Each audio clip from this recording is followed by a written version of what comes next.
Kasi nga po, merong mga balita na karating sa amin na katropa nyo na po yung nanalo. So, mamaya mag-executive session tayo para masiguro na talagang hindi po katropa ninyo. Kasi yun po yung kumakalat na balita ngayon.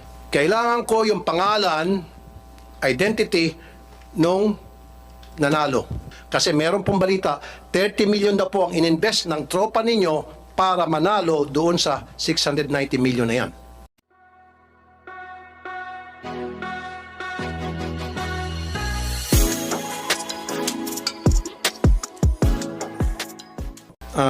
Kanina pa kami nagkaroon ng discussion dito. So, would you like to make an opening statement, Senator Coco? Well, wala naman, Mr. Chairman, except that as a mathematician, I'm interested at looking at the rate of success in hitting the lotto jackpots, Mr. Chairman. And I will compare it with some other systems in some other countries, Mr. President. Oh yeah.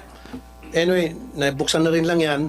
Meron pong nanalong isang tao sa 600, I think this the other day, 680 something million. Okay. Ang tanong ko po, yan ba sa online nanalo o yung sa betting station? Over the counter po yan, yung sa traditional betting station. Over the No. This is yung una, yung 640.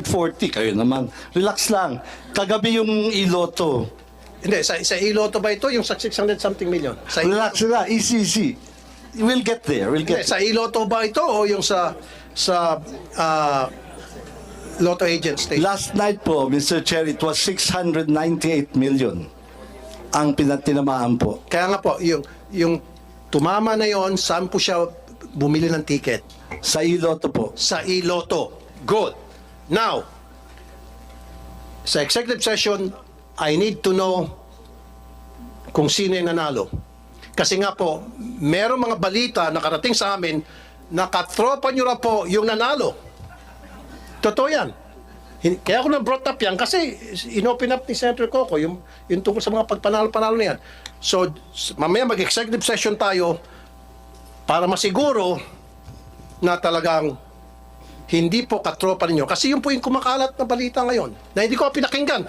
Remember, hindi ko tinalakay yan until sa dumating si Senator Coco. So, kailangan ko yung pangalan, identity, nung nanalo. Kasi meron pong balita, 30 million na po ang ininvest ng tropa ninyo para manalo doon sa 690 million na yan. Tumatango si Ma'am Javier. Pero yan po ay, syempre yan po yung sabi-sabi nila. Para maalis yung sabi-sabi na yan, mamaya po sa executive session, gusto ko malaman yung identity ng taong yan para makagawa kami ng mga research. Kung kinakailan mag-hire ako ng private detective para masiguro na hindi connected sa tropa ninyo itong nanalo. Okay.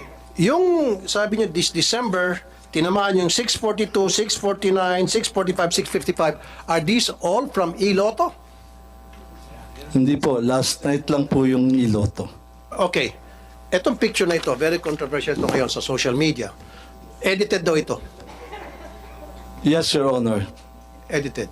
Bakit kailangan i-edit? We have to protect the identity of the winner. Meron po nagreklamo sa amin one time, we covered the face, yung damit naman po ay nakilala. So, nagreklamo siya, sana naman daw po, wag ipakita naman po yung damit. So, yan po ang reason niyan, and I agree, it's a very poor editing, pero the objective is to conceal the clothing na ma-identify sa kanya. So, ibig sabihin, so inamin nyo, inedit to, pinalitan yung clothing. Opo.